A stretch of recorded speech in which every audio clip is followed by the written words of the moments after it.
Yeah,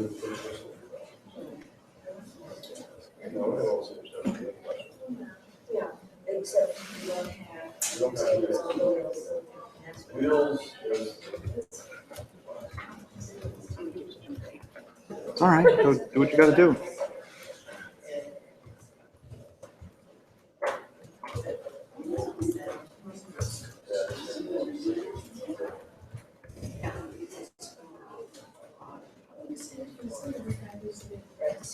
No, no, the one upstairs is.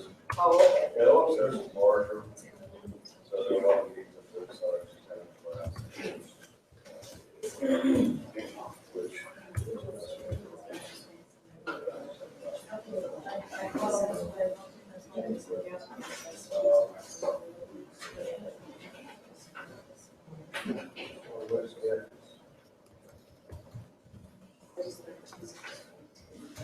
It's nice, yeah. Yeah, not bad. So Fred, basically independence.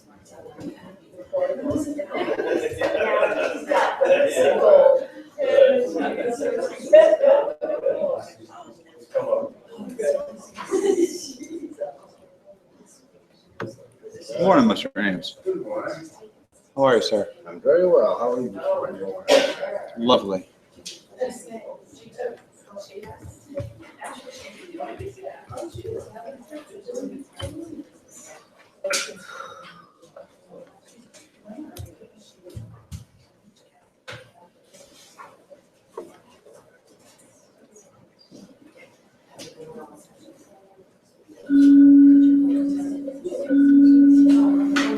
Oh, no, I was not.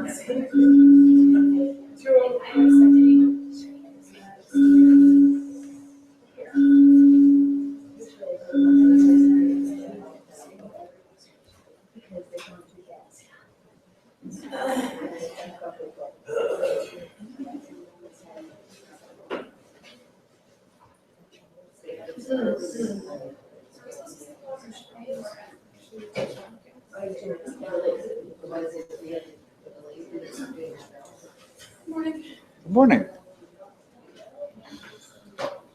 So as you're getting your device set up, here's the information, what to do, up here on the screen.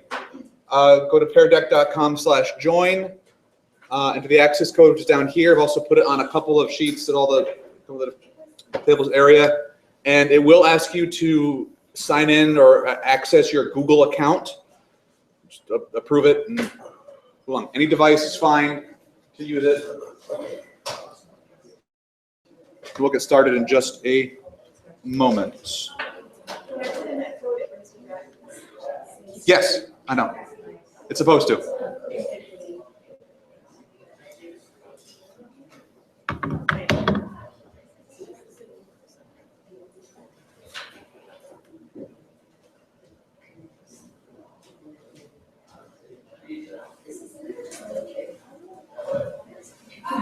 Yeah.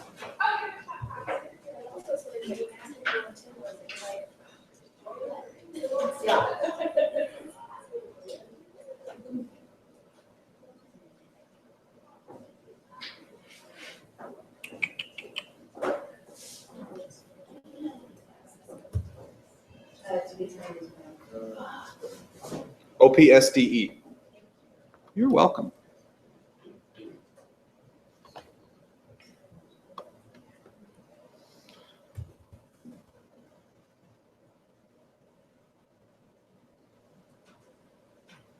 I had this all set up, but then it threw me out, so I have to log in my separate places again.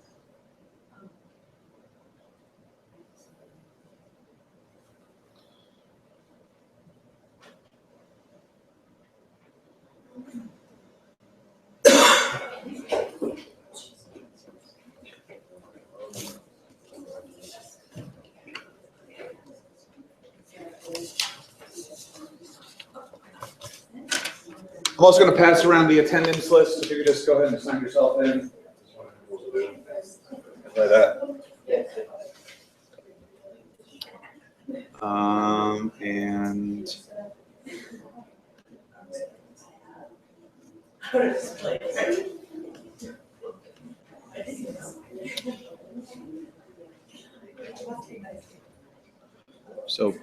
Bill, looks like you could probably be able to see me.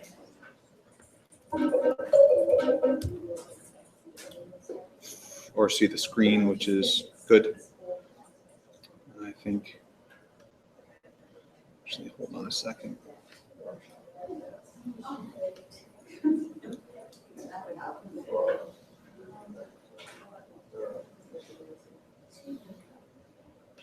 Open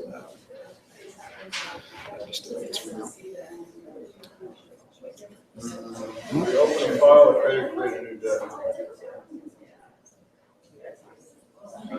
You're going to do, did you go to peardeck.com/join?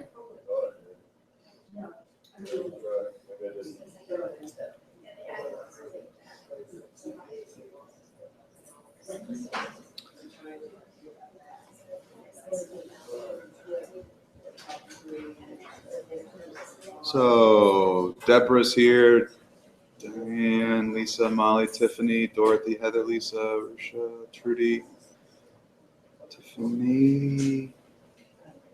3, 4, 5, 6, 7, 8. All right, well, we're going to go ahead and get started because I want to honor time. I like honoring time.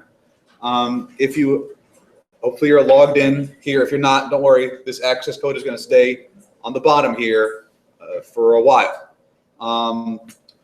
And welcome to Moose Tech. If you look on your screen, you should be seeing this, right? Okay, so you're here for talking about formative assessment and formative assessment tools and monitoring. If you didn't know, if you saw on the little thing, it says FTW. If you don't know what FTW means, it means for the win, because it's a expression. We love those little things.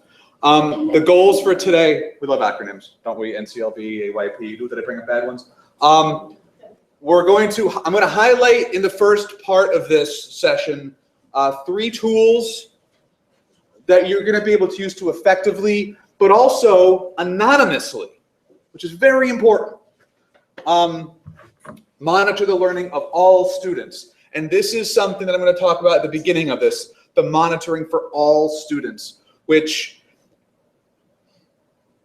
is the definition really of effectiveness. How are we making sure that all students are learning in a formative way?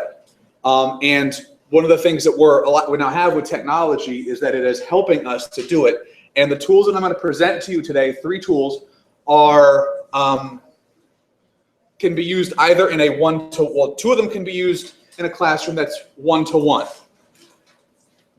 But by 1-to-1, I don't just mean laptops, any device. So if they have a cell phone, if they have a tablet, or if they have a laptop, they can access the first 2. And then the third tool that I'm going to show you is a way to do this using where it is not 1-to-1, but if you as the educator have either a cell phone or an iPad or a tablet that you can be monitoring for all learning anonymously and easily. And that's going to come down to these little squares and QR codes that are on the table in front of you. So that's what kind of the goal is for today. So my name is Matt Drewette-Card. I am the Curriculum Instruction Assessment Coordinator for AOS 94 out of Dexter. It's where I am from. I've been doing that for about 4.5 years, going on my 5th year now. We are deep in the throes of proficiency-based learning, just like everyone else is. And we're doing some wonderful things, and our staff are fantastic. Lots of different ways you can contact me. I'll put those up somewhere later on. I thought I had them on the screen, but I guess I didn't add that in. But you should also be able, there should be a link down there on your screen somewhere, maybe, to access my website and my blog. That's how you can get information, more information about me. You can contact me that way. If you're on Twitter, you can find me on Twitter. I'm all over the place on Twitter. I love Twitter. If you're not on Twitter yet, I'd highly recommend it. It should be one of those things that all teachers should do because it's the best professional development imaginable. Better, you know, if this is a good day, amplify that by about 100, and that's what Twitter can do for you. If you use it correctly. It's not just I'm sitting on my porch right now. So moving on, what I'd like to do is just take a moment and walk you through something. Give me a second. I need to mute something here. You know what I'm going to do? I'm just going to close that out. We're going to get to that in a minute. But talking about effective teaching, right? As you're watching this video and listening to this instruction, hopefully you've seen this before. If you haven't, this is from a movie from the early 1980s called Ferris Buellers Day Off. This is a guy named Ben Stein, who was an economics, former speechwriter for President Richard Nixon. And in this scene, he is doing a history and an economics lesson. In 1930, the Republican-controlled House of Representatives, in an effort to alleviate the effects of the, anyone? The Great Depression, passed the, anyone? The tariff bill, the Hawley-Smoot Tariff Act, which anyone raised tariffs in an effort to collect more revenue for the federal government. Did it work? Anyone? Anyone know the effects? It did not work, and the United States sank deeper into the Great Depression. Today, we have a similar debate over this. Anyone know what this is, class? Anyone? Anyone? Anyone seen this before? The Laffer curve. Anyone know what this says? It says that at this point on the revenue curve, you will get exactly the same amount of revenue as at this point. This is very controversial. Does anyone know what Vice President Bush called this in 1980? Anyone? Something DOO economics, voodoo economics. Okay, so on your screen, you should have two little dots, one that says agree and disagree. Go ahead and drag your dot to whether you agree with the statement, this teaching is effective. And for those of you who are unfamiliar with the tool that we're actually using right now, where's my mouse? I'm just going to show you. Oh, sorry, that was a locking. Every single one in this room, or who has responded, because there are some people online who are also watching this from afar, who couldn't make it here today, have said they disagree that this teaching is effective. Would anyone care to venture as to why it is ineffective? Go ahead. You didn't give the opportunity time to respond to any of his questions, you just kept on going. No time to respond, just kept on going, had a clear plan of action, kind of like what I'm doing. Had a clear plan of action. What else did you see? Yeah. His voice and the topic was not exciting, so. The voice, Ben Stein is known for having a very monotone voice and can speak in one particular tone and a very dry, and when you're talking about the Hawley-Smoot Act, yeah, it might not be the most interesting stuff, although it is kind of interesting how it all affected, but I'm a history kind of guy. All right, so we all agree, and I'm going to go ahead and lock people's responses, so you can't change now. Can't change your mind, even if you really necessarily wanted to. So what about this question? Can you relate to this class? Have you seen, if you've been, and you can look at it from multiple perspectives. As a student, have you experienced this type of environment? As a teacher, have you felt that your students are feeling this way? I know I have. There were times for my students, because one class I used to teach was called SAT preparation, the most boring class in the world. And there were students who were falling asleep in my class. I know I've experienced it. I can relate to this. I'm wondering if you can. So take a minute.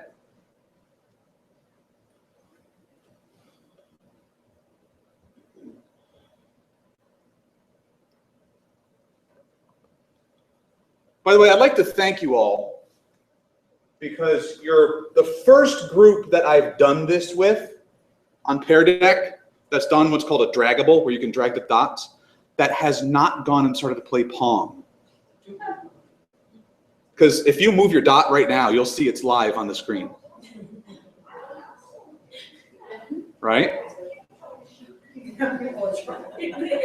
Yeah, see, now people are moving around. But what have I gone and done that's a little bit different than what Ben Stein had done in his lecture? Because I'm just presenting something and I'm kind of going, forgetting about the tone, what's different here? Yes. I've made it interactive. Oh, well, thank you. To be determined. What else? Can you tell whose dot it is, or is this anonymous? Great question. I have everybody's answers right here. So you know. I know who has responded. I can see that and gauge the room right now from my tool, from this particular dashboard. Okay? I can see, so if I could say like, all right, I can see everyone has done this, so I'm going to lock your responses down, so now you can't change your mind. Because we need to move on, we want to have a discussion about everyone's opinions here, right? So we've looked at what is effective. We're kind of talking about, have you related to this? And I think everyone can. So what I'd like you to do is very quickly find a partner, group of 2, group of 3, depending how the room is set up. There should be a multiple choice question right there. Take 2 minutes. Talk with someone about what does effectiveness mean given these options you have in front of you. Which one do you think? Turn and talk. Turn and talk. Turn and talk.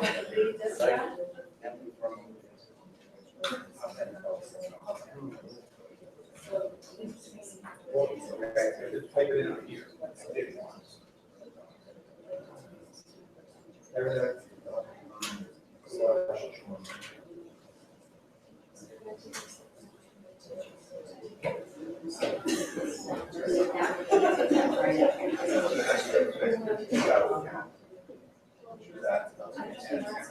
Nope, you have your account.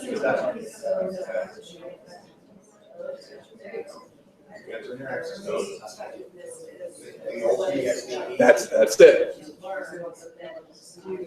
About another 30 seconds.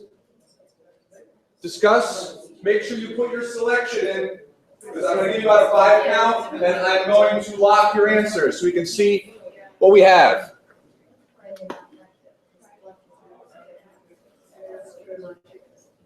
Still waiting on a couple people to respond.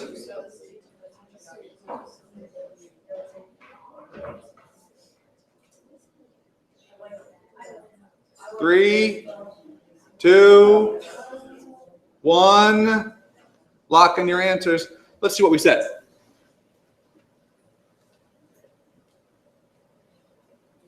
Would anyone care to share the discussion?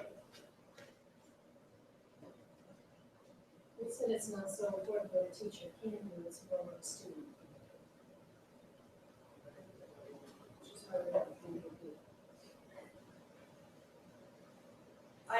I was torn because in my mind I was thinking like this information is now that I know it, but am I going to be able to take it back to my classroom and do it so that my student can do it? So I was torn between A and B, but then the people I talked to talked about what the student knows, and they zoomed in on that one. So that was. Yes. Out of the 2 words that made a difference between me were knows and does, and that too often we see the teachers kind of like sit down with the problem and just kind of put forth information and just take notes. So that's a commitment that the teacher does. Sure. I like the idea that effective teaching is a partnership between teacher and student, I like that. not something that the teacher needs to learn. Yeah, that's really powerful that it's a partnership. I like that. I like that. I'm thinking, hang on one second. Yeah, okay. That was really, because that's what it's all about. And it is about partnerships and connecting too. I don't know how many of you are in Marzano district. or worked with the Marzano schools. But our district is a Marzano district. We're using the Marzano model for observation for our educational effectiveness. And one of the things that I love about it the most is they've come up with a very clear definition of what effectiveness is. And it's one that we're using in our district. And it's basically what you all agree right now with your talking. It's the connection between what a teacher does, teacher does, and what the student knows and can do. It is that partnership. That's the effectiveness. So the teacher being up here, this is what I'm doing, but but the effectiveness comes into, do you know? Can you do it? Can you do it? Are you able to know and do it? Is, to what extent is what I'm doing actually being effective? We want students to learn, but not just learn it in their thinking brain heads, but to be able to do something with it, right? So that's the true nature of effectiveness. It's that link. So getting back to that original question, Ben Stein, how do we know if he was being effective or not?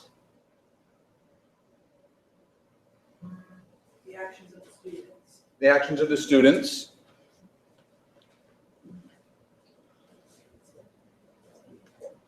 Okay. So, another question for you. I was just at Disney, so magic was on my head. When we were little kids, it was wonderful. What's the magic ingredient? The key ingredient to educator effectiveness? You should have a couple of options there. Right? You turn and talk, think about it. Turn and talk.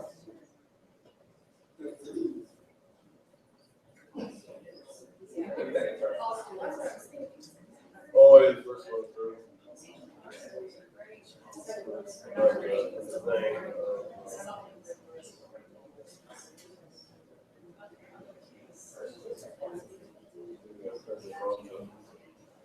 That's why. Remember we talked about the effectiveness. Effectiveness is that link between what the teacher knows and what the student knows and does, the student knows and can do. So how is effectiveness? How do we know if a teacher is being effective? How can we tell effectiveness? I'm going to shut it down about 30 seconds. Make sure you put your selection in unless you already have.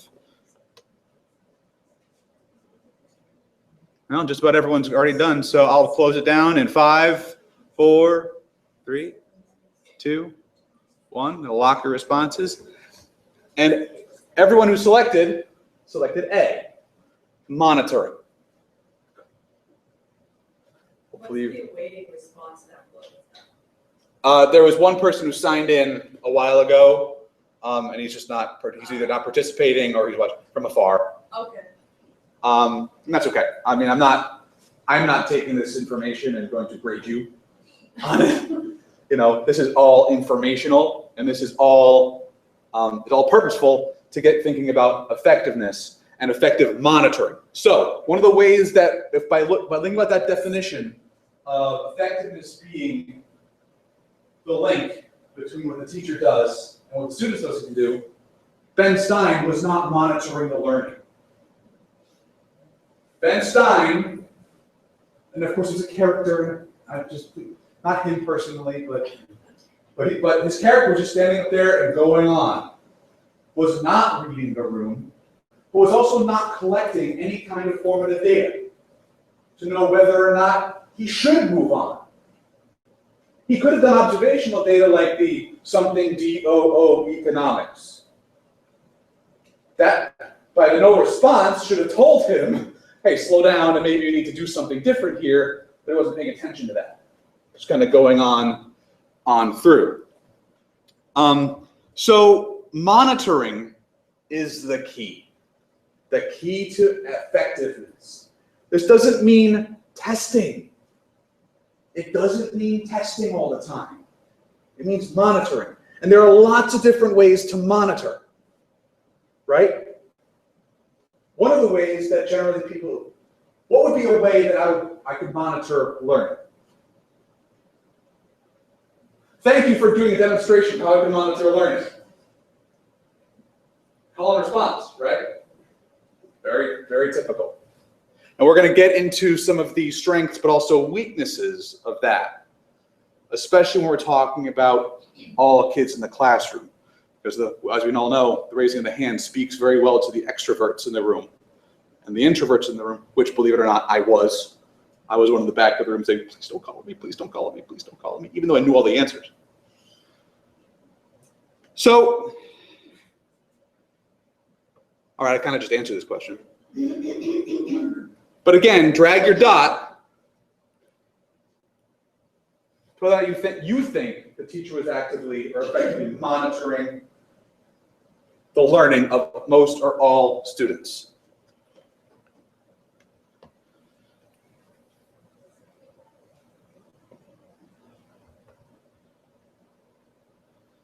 All right, now everyone's on there. Well, almost. Okay. I'll lock it down in 3, 2, 1. We're going by the crowd. You're all being very polite, by the way. Appreciate that. So, we're monitoring, we're trying to find effectiveness, and one of the ways in which we do that is by using formative assessment tools and techniques. With that, where did it go?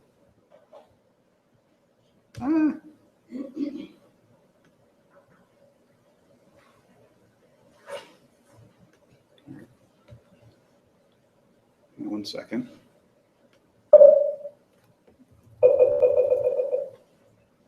You should have on there, it should say something like Kahoot and should say game pin, right? There is your game pin. Go ahead and enter that in. Ladies and gentlemen, I'd like to, get in here, sir. We are in the presence of Maine celebrity. I don't know if you know Miss Billy. Okay, you got that. No, Billy's he's teaches down at Old Orchard Beach, and he was, I don't know if you follow like Channel 2 or NBC, they're inspiring educators series. He was the very first one featured. So we are in the presence of Maine royalty. I can say this because I know him, and I'm giving him a hard time. So go ahead and get logged into Kahoot. You go to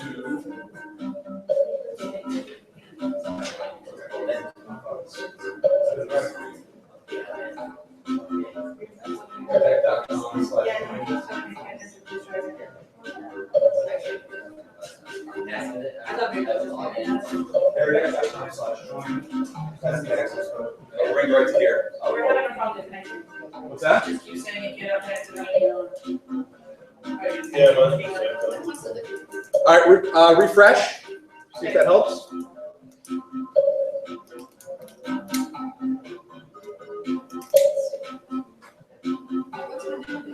What's that?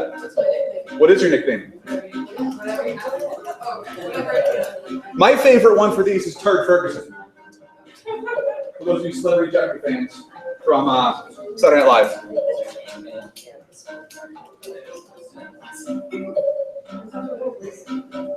Raise your hand quickly if you've used Kahoot before. This side of the room. Yes. Okay. Are you in, Billy? Yep, I keep hitting refresh. Oh, come on. Come on, man. We're in a fantasy football league together, and he was the champion, and I was dead last. And he has not let me forget it. Unbelievable. Anyone have some problems?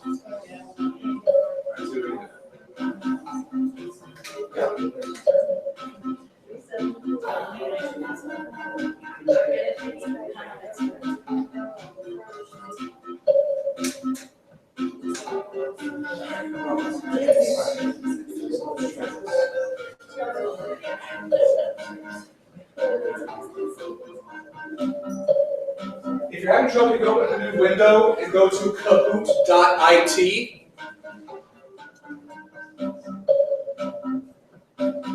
If it's not going through with Pear Deck, does that work? No, I actually opened it up because I had it saved in my bookmarks. Okay. I opened up the actual Google website.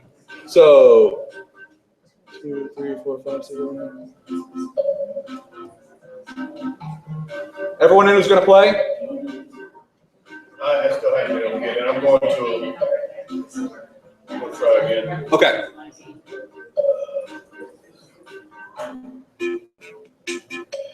And airplay.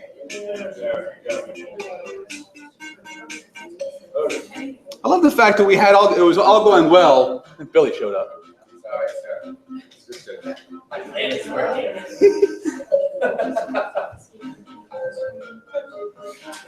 I really hope you don't mind me giving you a hard time.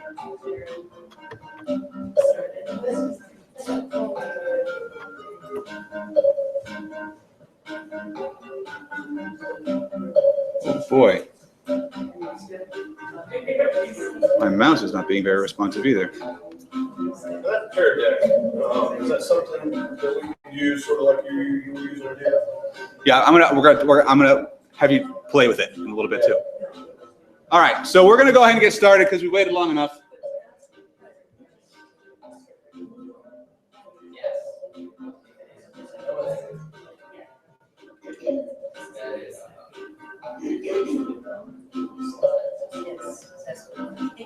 All right, so are you ready? You're going to answer on your computer. The questions are going to be up here. We're going to do a couple warm-up questions. Choose any shape or color. All right, go ahead. All right, so see how this works. Questions are going to be up here. You're going to have your options up here. And on your screen, you're going to see the colors and or the shapes in which you can go.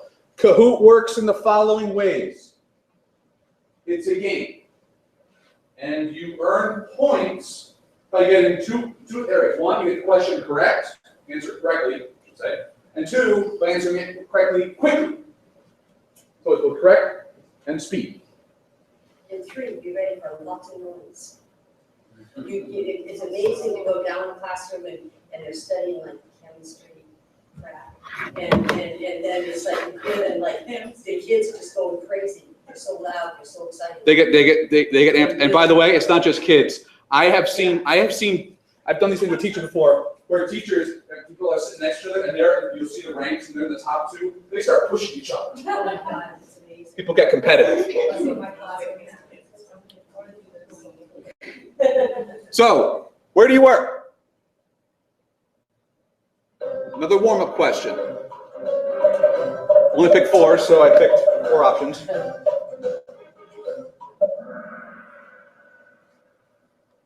Most people are from outside of these 3 districts. Okay, great. Ooh. Sorry. All right. All right, so you get how it works. A couple of warm-up questions for those of you who have never used Kahoot before, which is a lot of you. And here we go. We're going to start doing a couple questions about the role of formative assessment. All right, and the importance of formative assessment, which we're talking about formative assessment and monitoring. Monitoring. So what is formative assessment? Formative assessment is what? Is it of learning or is it for learning?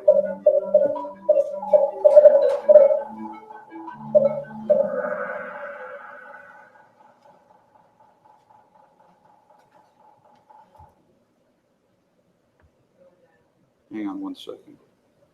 I know what that was. 3 points behind you.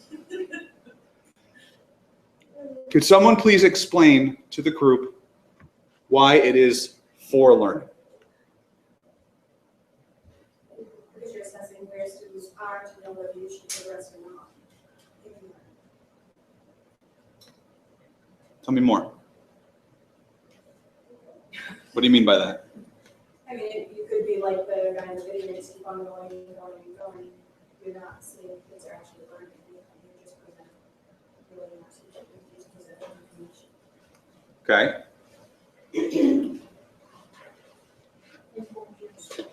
Yeah, you gotta change it. That's key. informs instruction. So if you were me and this was a real class and we were looking at this information right here, how might I use this to inform my instruction? Well, not everybody's 100% on this piece of information, so you refresh that in everybody's memory to reteach it. Want to find out who those people are so we can make sure that we're on the right page. And it could have been an issue of, well, I wasn't sure what to do. I got kind of panicky when it got all too real. And so maybe we don't have enough data here. But now all of a sudden what we're doing is we're taking and finding some data to say, well, what's the room know about formative assessment? Where are we going? And formative assessment is for learning. Let's keep going with this. See what happens next as I trip over myself. So true teacher is in the lead, but closely behind is moles. I'm going to say moles. I'm going to say moles. I have moles that live in my backyard. My dog used to eat them. I think they're cute. All right, here we go. Summative assessment is for learning or of learning.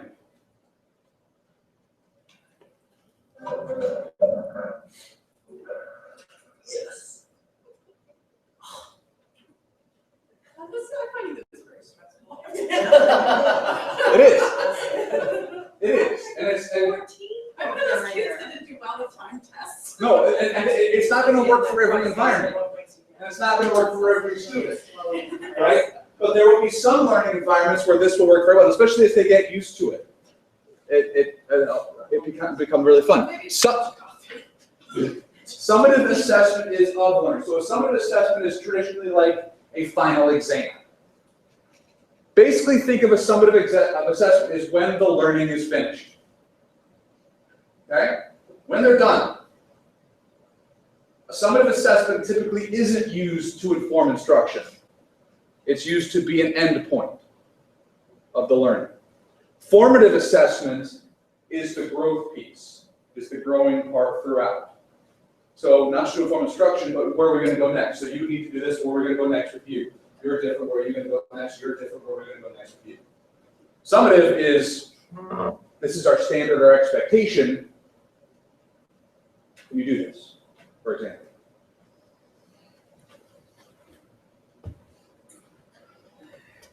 True teacher still in the lead. Not going to be after long. All right. Well, let's see what happens with this next. Formative assessment is part of a learning process. Summative assessment is learning input. Let's see how well you listen.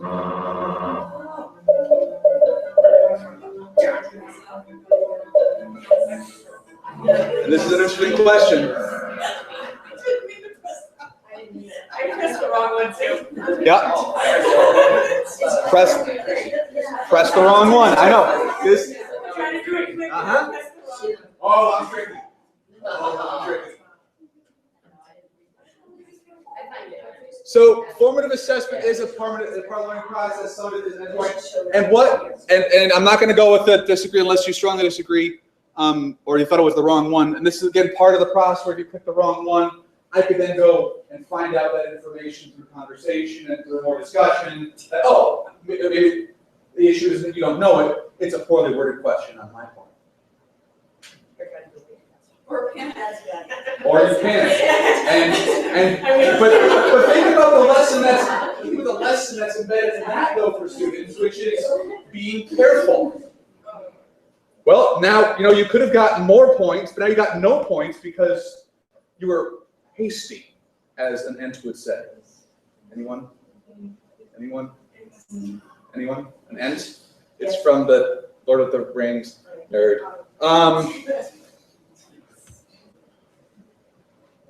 Oh, true teacher.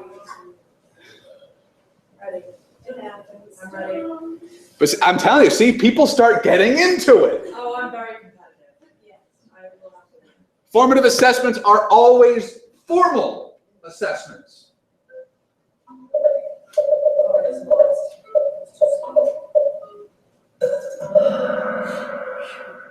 They're not always formal.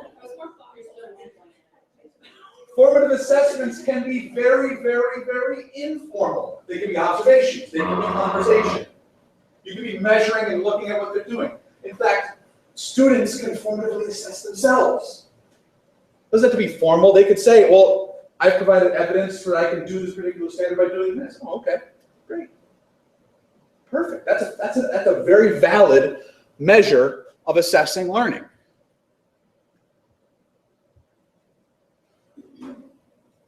Woo-hoo-hoo-hoo-hoo-hoo. Look at that. Look at that. All right, here we go. Formative assessment should always inform instruction and curricular design.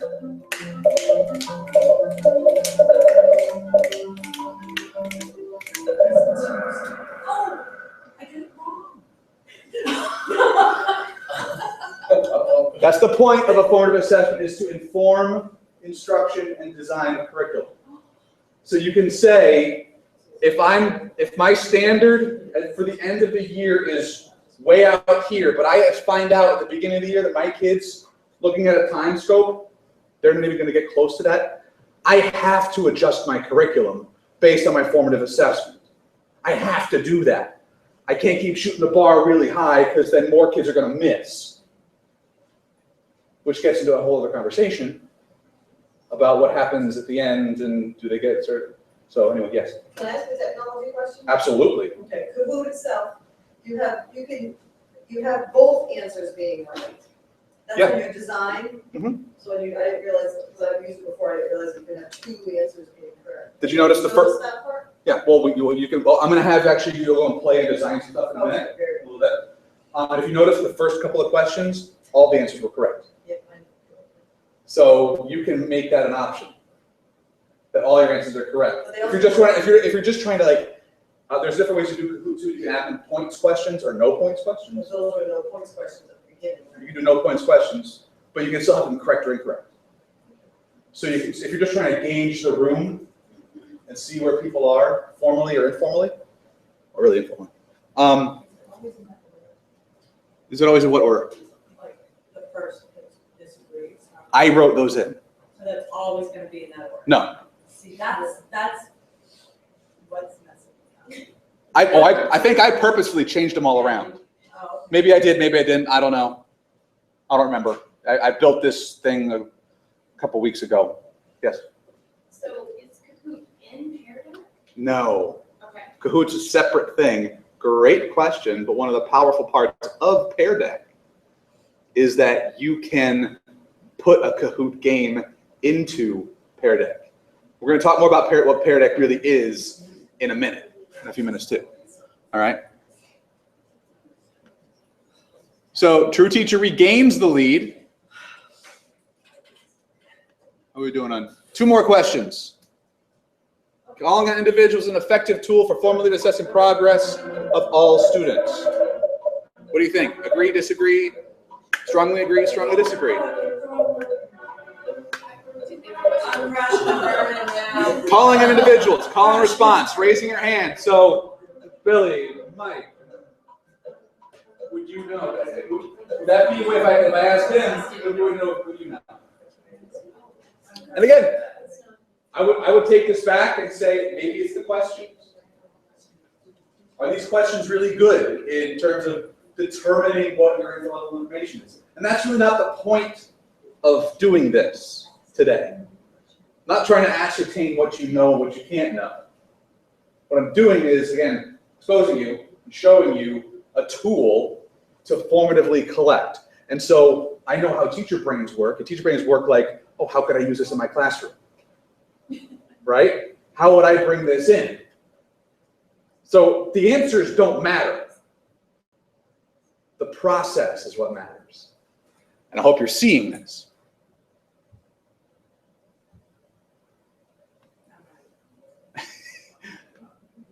Which student may not provide accurate information by typical call and response Q&A? Read the answer, read carefully.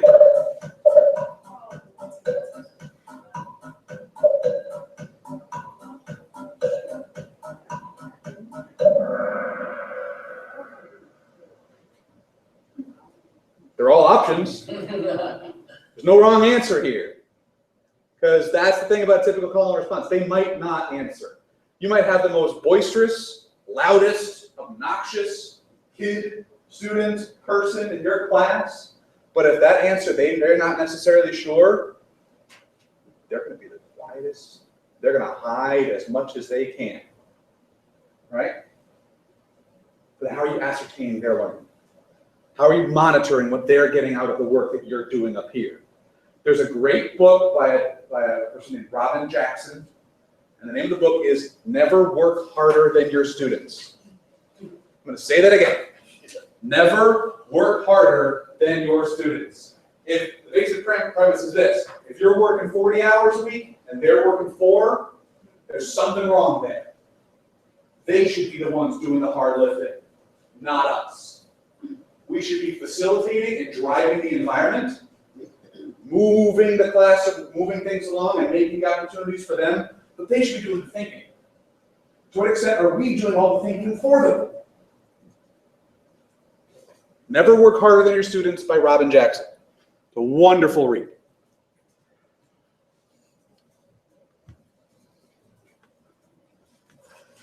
Oops. Finally, how might we effectively monitor all student progress or learning while protecting anonymity?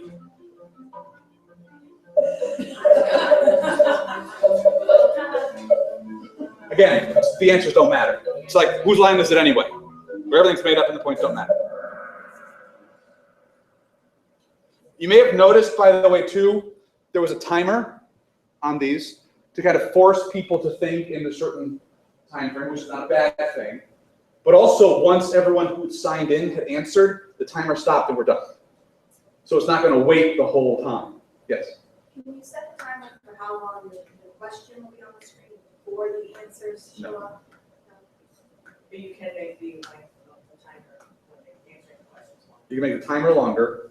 You can also, if you so wanted to do, if you were so inclined, give the kids questions ahead of time. I was just thinking of those kids that read slower. Right. And it's a competitive. That might be an accommodation for them. Yeah. But maybe something you give to all kids, like here are the basic questions that we're going to be going over.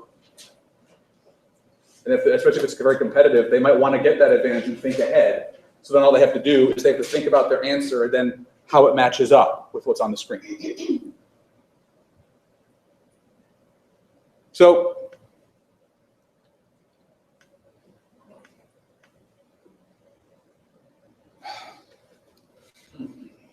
AirPlay. One second, because there's something else I want to show you about this. You should have a, oh, yeah. Are you going to be running Chrome? Chrome and AirPlay don't play well together. Yeah, I should be doing Safari, but. That's what it is. If you could go ahead and give me some feedback on what you thought about this. Rate this Kahoot. You should have that on your screen.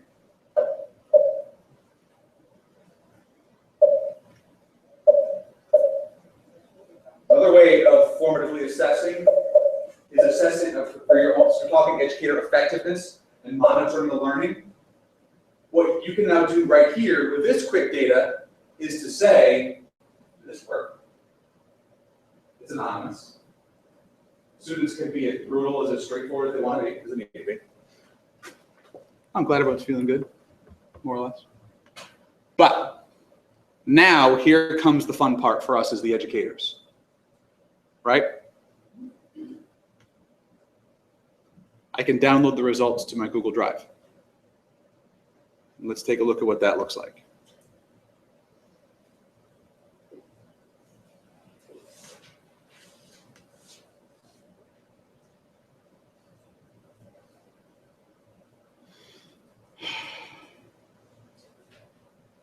Yes.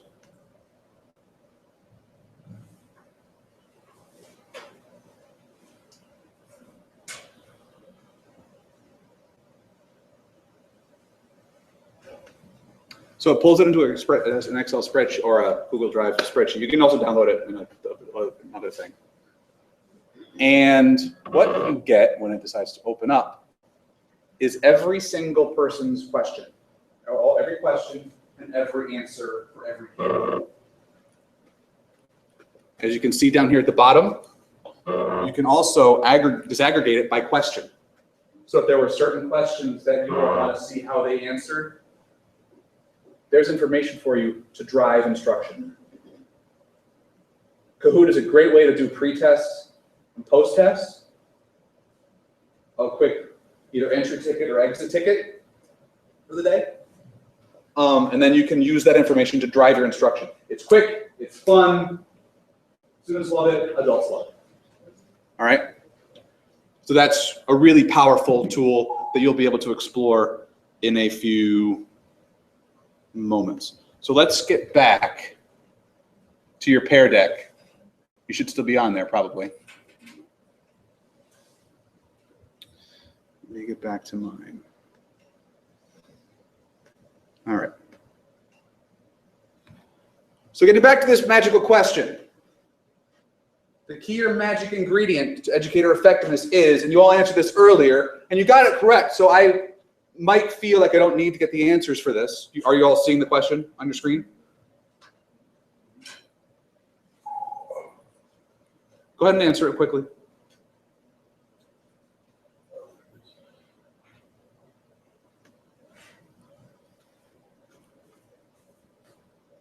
And if we're waiting and we're seeing the responses live, I can show those to you again, what everyone has now said in the classroom. So I would feel confident that we can move on. So, what if? Here's the issue. What if my school isn't one-to-one? Our district is not one-to-one, for example. Fully one-to-one. Many students have devices, have computers, but not everyone does. And sometimes they don't work very well because we don't have the Macs. At a high school level, we got these bike speeds. And, well, yeah. So what can you do? Or in an elementary classroom, might not have all these things, might not have all the technology. What if a student doesn't always have tech with them? They forget it sometimes, or it gets broken sometimes, right? So, there's a question for you I'm going to ask. And on your tables, there's a little square with a QR code. If you look on the back of it, you'll see a little letter, it says A, B, C, or D, right? I wrote those in my phone. So, the question is, all of my students have some sort of device, smartphone, tablet, or laptop. If you could, please hold up. Hang on 1 second, let me get this here.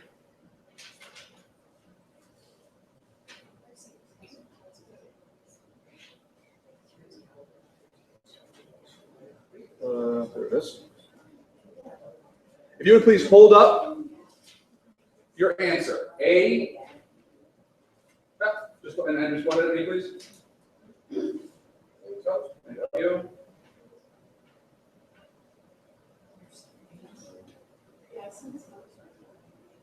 Thank you. Thank you. Thank you.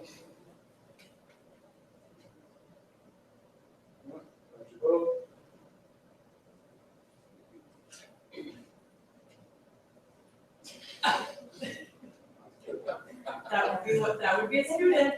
Yep. Okay. Okay, I can do mine. Oh, It's all right. Let's steal yours. I didn't steal yours. That's all right. I thought we were gonna share it actually. Oh, you got it.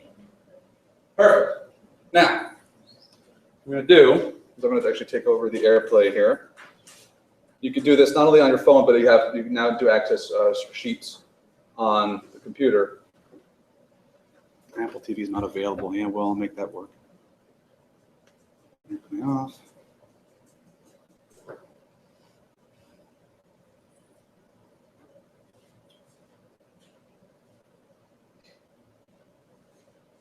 Come on.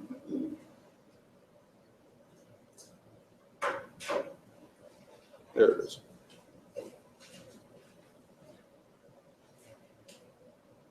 Okay.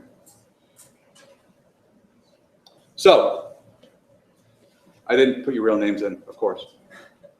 But I just randomly selected a bunch of names. But now what I can see right here is how everyone has, just about everyone has answered with your individual answers. So, if I want to take a quick look and see, well, how many people chose A? So my A people, I might want to organize you into a small group to then move forward with what you're thinking, the B group into a separate group, into a C group, into a separate group. I can go ahead and do that. Right? Let's try this again. There's another question for you on your screen.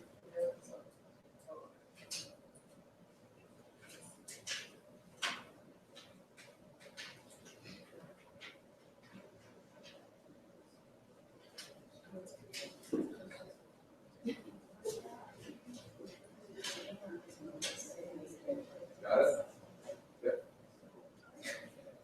Yep. Yeah, I'm now streaming it live to the screen. Go ahead. Yep. That's great.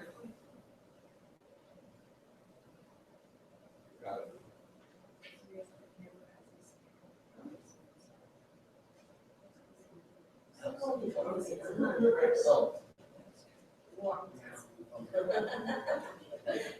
Okay.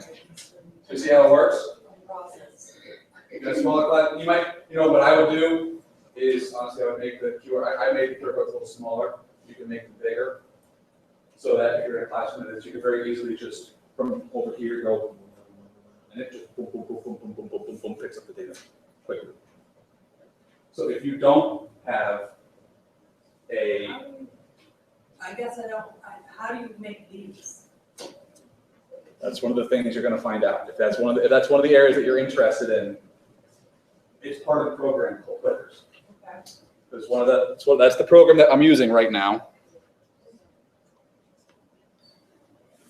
And you should see the website coming up on your screen now. Prepare that. It's called Plickers or Plickers.com. It's free. Everything that I've shown you today is free. All right. So if you have a smartphone or if you have a tablet, you can do this in your classroom. Remember, the goal here is to find tools in which we can effectively monitor all learning, right? Effectively monitor learning. So Plickers is another one of those options that you have available that if you don't have one-to-one or if you want to reduce screen time or get away from that and do other things you still want to monitor, or if you have a math program or something or other, and so they're let me put this back up here. Don't need it. So what am I for, and we'll get back to Plickers.com in a minute. What am I forgetting to talk about? Sorry, I'm sweating here. I'm forgetting to talk about. Any ideas? Oh. Pear Deck. I am a Pear Deck certified coach. I did not pay for this, and they're not paying me anything for this. I'll tell you this much right now. If and or when I go back into the classroom, I would never do a PowerPoint ever again. Ever. Because a PowerPoint presentation is by nature passive. It is by its very nature, me up here, you there, you listen. But Pear Deck, the tool we've been using this entire time, forces and engages the interaction in that way. And it is a great way to monitor the learning while you can still also be providing your platform of information. And that's what I love the most about it, that I find the most helpful and the most useful. And again, it is free. There is a feature you can get to buy more for a subscription, but it's actually at a very reasonable price, but I'm not selling anything. I'm not. But I use it so much, I don't buy apps. This is one that I did. So back to the original question. Or not original, one of the original. Formative assessment tools monitor learning of all students. You should have the ability to rank with the drag, what's called the draggable dot there. Right, you should have 1, 2, 3. In terms of ones that you are probably most likely to use, go ahead and rank. Drag your dot over the ones. They're thinking right now. Just right now. You are not being held accountable, and you will not, there will not be, I'll not drag you down and say, why haven't you used Kahoot yet? Let's see what people are thinking.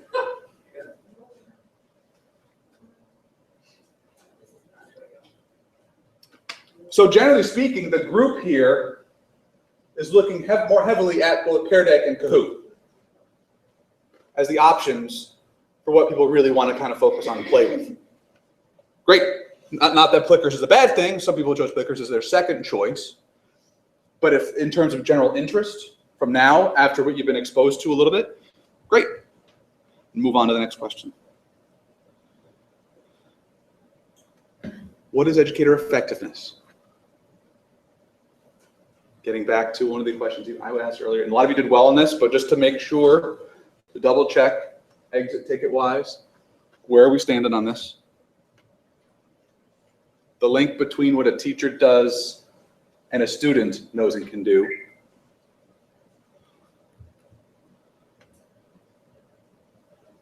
Now, is there another tool that you use? Is there another response? I've only shown you 3, and there are lots of them out there. These are the 3 that I thought would go well for this particular environment. What do you use, if anything? Go ahead and answer your responses or talk amongst yourselves. And this is an opportunity to share with other folks what you do in terms of, so Google Classroom, Nearpod, MobyMax. If you answer something and you want to change your answer, you can do that too. IXL. There is not one platform that works for anybody, for anything. That's where you kind of have to gauge the classroom, gauge what you need it for. I wouldn't use Kahoot all the time. I wouldn't use Pear Deck all the time. If I'm trying to do information, Pear Deck is perfect. It's great for it.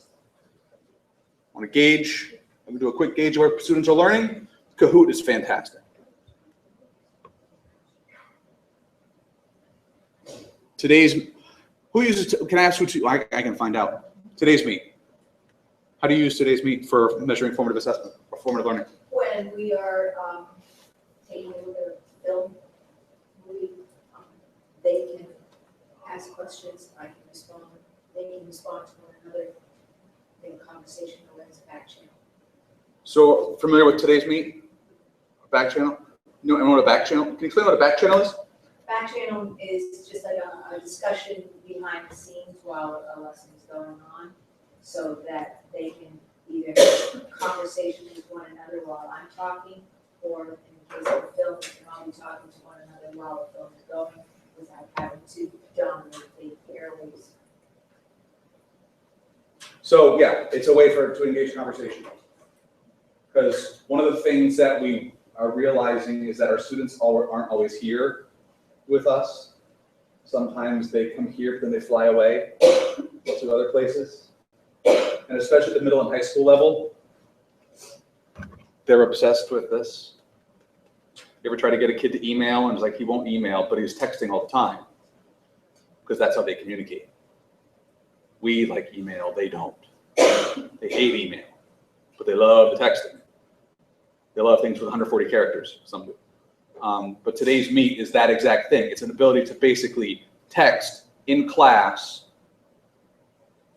with each other, have a conversation while a lesson or something is going on, that you as the educator can not only monitor, but print out a transcript later, so that if something goes on in that, you have documented evidence. So it's a way to Say, if you're gonna have a sidebar conversation, fine, great, have it over here. And then how can we steer that sidebar conversation into an academic conversation, into a thoughtful, meaningful conversation? So if you have any questions for me about this or for anyone else, go ahead and you can write those in now. If not, you could just move on, or we can just go to the next one. I'll put this back up in just a second. So if you have questions, all right? So the next part, because this took a little bit longer than I thought it was going to, but that's okay, is I want you to play and build. Pick a platform. Any one you want. The ones that if you would choose the ones that I chose, great.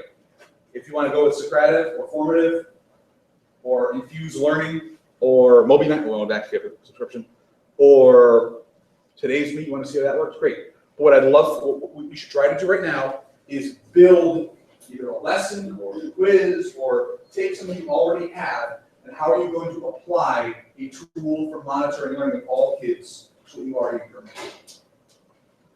Okay? Now is a chance to play.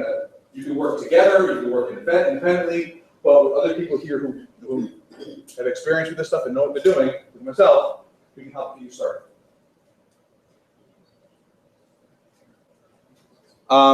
We were going to be sharing out about now, but we're not going to do that part because, again, but it was fun. How does Pear Deck, like, how does that work? Like, do you put things on there? I mean, I've never heard of it before. So I'm like. Go play. Go see. I could explain it, but the best thing to do is to, it's part of the Google Apps for Education. So if you have a Google account, which you all do, obviously, because you were on the Pear Deck thing, you can create a teacher account and you can start creating slides for free. It's a presentation platform. It's like a keynote, like a PowerPoint. Okay, so you create slides, and then you'll be able to see, there's some tutorials that you can see, and you can change the slides to be just a normal slide, or a website slide, or a question slide. Okay?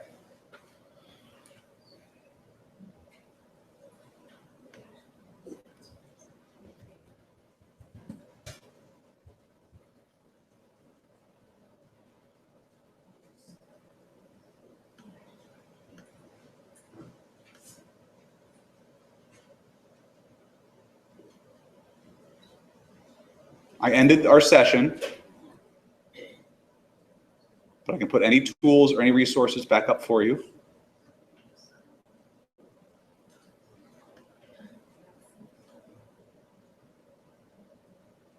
That was one thing that I did not get into with this group. I will do a little more next week. One of the options on Pear Deck, only if you buy the additional features, is the draw capability. There's a drawing option. You can draw your answers.